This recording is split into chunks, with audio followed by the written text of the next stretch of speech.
Welcome to MEI Modelling with Algorithms. We're on the topic linear programming for further network problems, and this is video 4.3, transportation problems.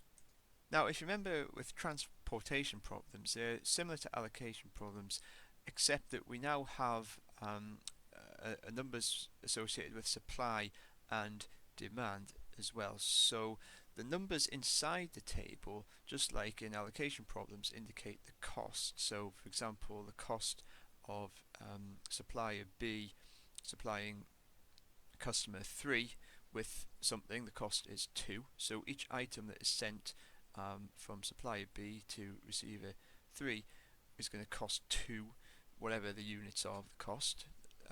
Doesn't really matter for now.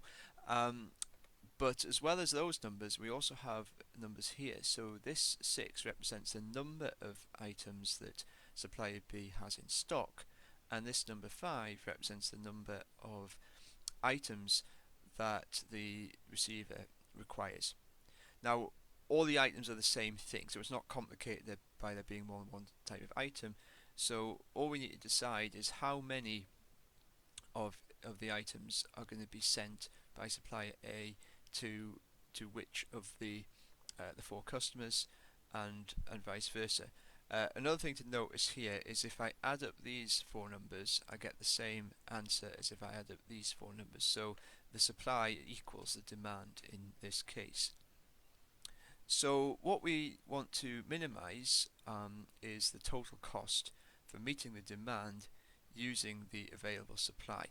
So we're going to have variables representing not just whether supplier B supplies customer 3, for example, but how many of each, how many items supplier B is going to send to customer 3. So the variable B3 will be a number which tells us how many items are going to be sent from B to 3. And so if we have all those numbers, then we could work out the total cost by multiplying those numbers by the numbers which are in the table, which are the costs for each individual sending of one item.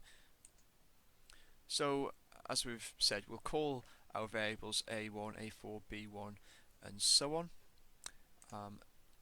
We're going to have 16 of them, of course, and each one needs to be an integer value because we're talking about things which are countable, the number of items which are sent from one supplier to one receiver.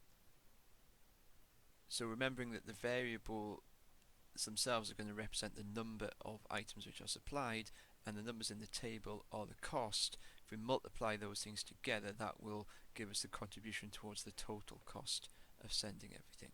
So let's try writing this down. So we need to multiply A1 by 5, so we'll have 5A1 plus 2A2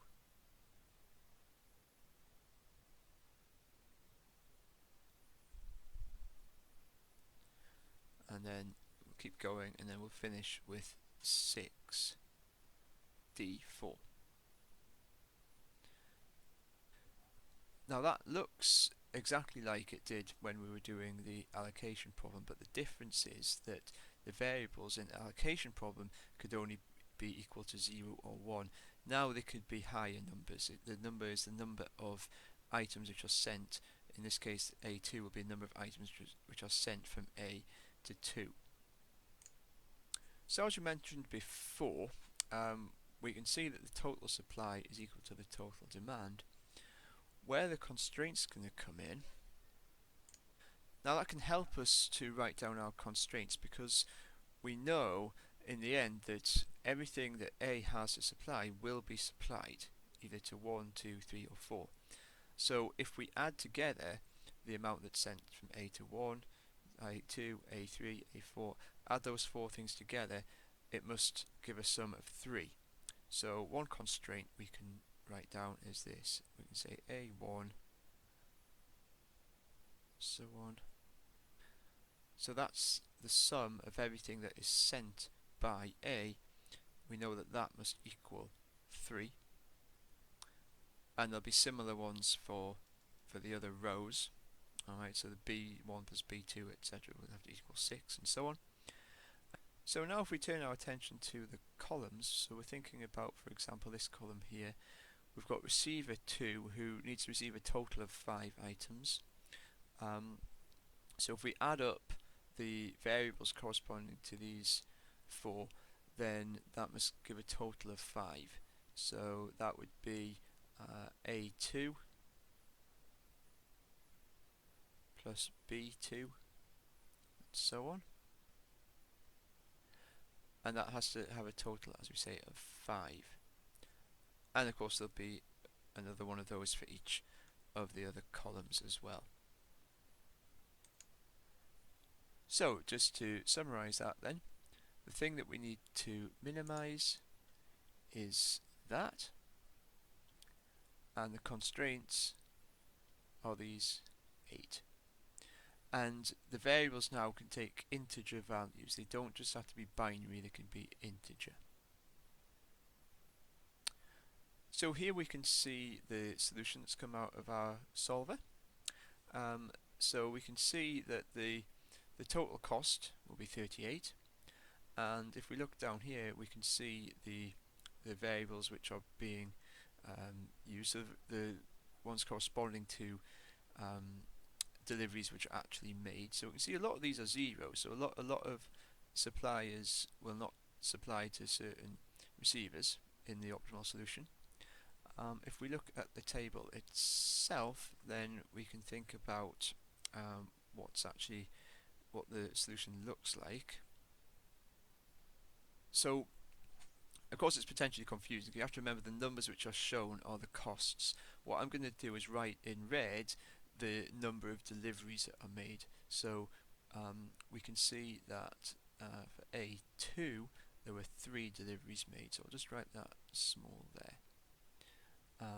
We can see that B1 there are 5, B3 there's 1, C3 there are 4, C4 there are 5, and D2 there are 2.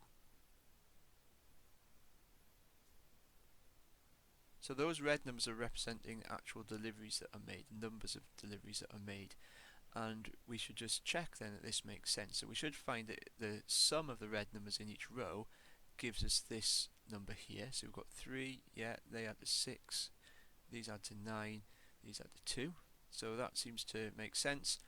And then the columns should add to the numbers at the top there. So 5, they add to 5, they add to 5, and they add to 5. So we can see that this is definitely a viable solution. We could actually implement that. We could tell supplier C, for example, that they must deliver 4 items to 3 and 5 items to 4.